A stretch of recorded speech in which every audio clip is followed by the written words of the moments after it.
The Golden Apple, a Bulgarian fairy tale. Once there was a woman who had 3 sons. In the garden of their house grew a wondrously beautiful apple tree. Each year it bore only a single apple, but not just any apple, a golden one.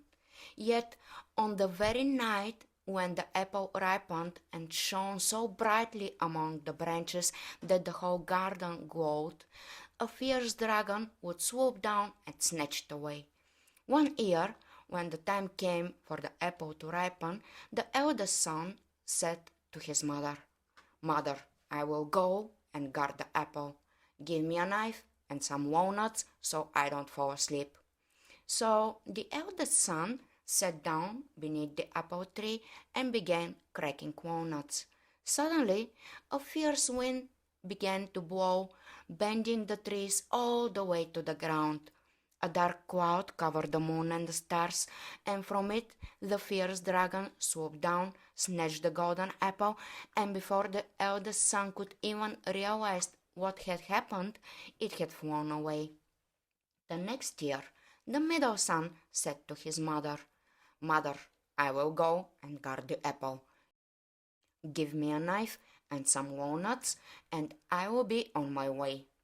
He sat down beneath the apple tree, but he became so absorbed in cracking and eating walnuts that he never even noticed when the fierce dragon plucked the golden apple and vanished with it.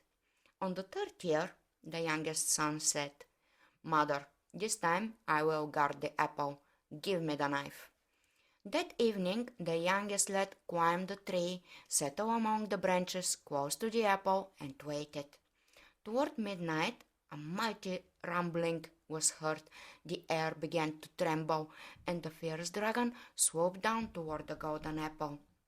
Then the youngest lad suddenly leapt out, knife in hand, and hurled himself at the monster. Such a battle began that the very earth shook. The youngest son fought bravely, striking without fear at the fierce dragon. At last he dealt it a powerful blow with his knife.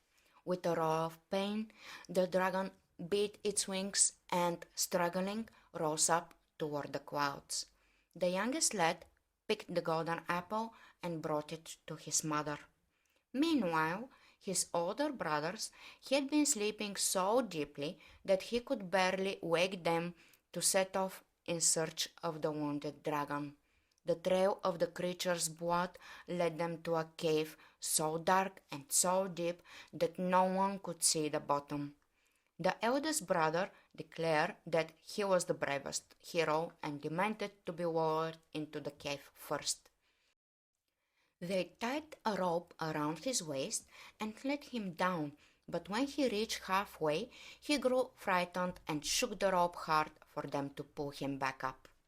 Then the middle brother went down, but he too became afraid and soon returned to the top.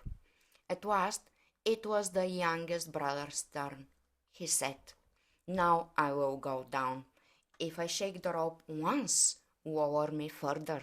If I shake it twice, pull me back up." His brothers tied the rope around him and began lowering him. Down, down he went, until at last, on the third day, he reached the bottom of the cave. He walked a little further and came upon the dragon's palace. In the garden before the palace sat 3 beautiful maidens. 2 of them were playing with golden apples, while the third, the youngest and most beautiful, was tossing not a golden apple but an ordinary one. "Let me in, maidens!" cried the young lad. "Go back, brave lad!" the youngest warned in fright. "If the fierce dragon sees you, it will devour you. It is so enraged. It went to fetch me a golden apple, but returned covered in blood. Run before it sees you." But the young lad did not listen. He leapt over the garden fence, entered the palace, and soon a terrible roar was heard. The youngest brother had slain the fierce dragon, freed the maidens, who were captive princesses, and led them to the rope at the bottom of the cave. He tied the first one and tugged the rope twice. His brothers put her up. He tied the second lady, and they put her up as well. At last, only the youngest and most beautiful maiden remained. The young lad said to her, "When they see your beauty, my brothers will quarrel over you and will not wish to pull me up.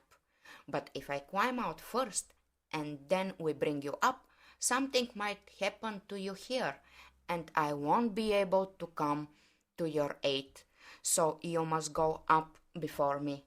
If my brothers love me, they will pull me out as well.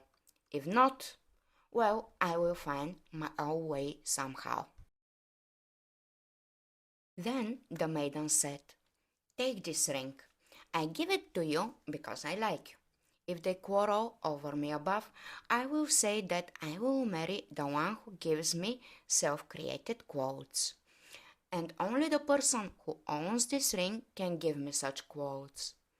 If your brothers do not pull you up, I will stay here a little longer. Then the ground will open beneath you and you will fall even deeper. There you will find two rams, one white and one black. If you fall on the white ram, it will carry you to the upper world. If you fall on the black ram, it will take you to the lower world."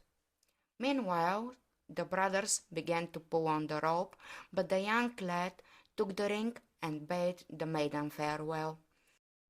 Then he waited for them to lower the rope for him, but it was in vain. Suddenly the ground opened beneath him, and the youngest brother fell down onto the black ram. It carried him even deeper toward the lower world, dropped him there, and then disappeared. The poor young lad set off in whichever direction his eyes could see. After walking a little, he came to a small house at the edge of a great city. There lived an old woman who had no one, and she took the lad in to spend the night. For dinner, the old woman began kneading bread, but instead of water, she used her tears. "Why do you cry, grandmother? Why are you kneading bread with your tears?" the kind young lad asked, his heart aching. "How could I not cry, my son?" she replied. "A dragon has appeared here and will not let us draw water unless we give it a go to eat. I had 6 daughters. I gave one after another. None remain. For a whole year the dragon has blocked the water. Today the king sent his own daughter to be swallowed by the dragon, so it will be satisfied and let the rivers flow. Tomorrow we will have water." As soon as the young lad heard this, he leapt up, asked the old woman where the king's daughter was, and dashed straight there. He arrived just as the beast was swooping down toward the princess, who was tied to a tree. When he saw the youngest brother, the monster let out a terrible roar, and its 3 heads spewed great flames. But the young lad did not flinch. With a single strike, he cut off all 3 heads. The dragon died, and at that very moment, all the rivers, springs, streams, and fountains in the kingdom gushed forth. Then the king's daughter returned alive and safe to the palace together with the young lad. The king could hardly believe his eyes. "Tell me what you want, brave lad. If you wish, I will give you my entire kingdom." "I want nothing, my majesty," replied the youngest brother. "I only wish to return to our own land." The king pondered. "This is beyond my power. If you can find someone to carry you, I will give you anything you need." Then the young lad went off to ask who could carry him to the upper world.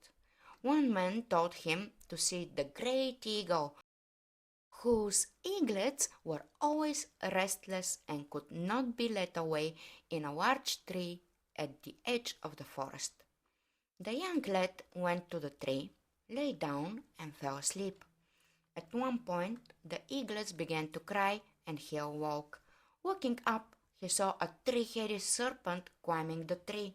He rose and with a single stroke cut off all three heads.